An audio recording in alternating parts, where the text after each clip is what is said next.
নমস্কার বন্ধুরা, শুক্লাদি কিচেনে স্বাগত। আজকে রেসিপি হলো কুমড়ো ছক্কা। প্রথমে কড়াইতে তেল দিয়ে তেল গরম হতে বাদামগুলোকে আমি এখন ভেজে নেবো নুন হলুদ দিয়ে।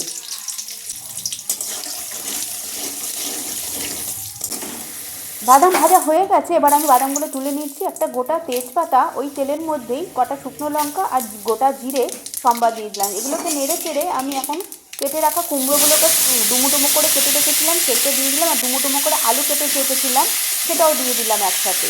দিয়ে আর 4-5টা মতো কাঁচা লঙ্কা আমি কেটে রেখেছিলাম সেটা দিয়ে দিলাম। তার সাথে দিয়ে দিলাম নুন হলুদ আর চিনি। এগুলোকে সব কিছুতে একসঙ্গে নেড়ে চেড়ে আমি এখন 5 মিনিটের জন্য ঢেকে দেবো।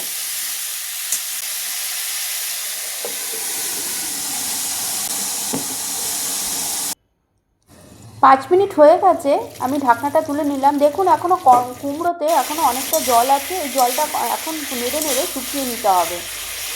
আর এর মধ্যে ভেজে রাখা বাদামগুলো এর সঙ্গে দিয়ে দিলাম, দিয়ে আবারও ভালো করে নেড়ে যেতে হবে যতক্ষণ না জলটা শুকোচ্ছে।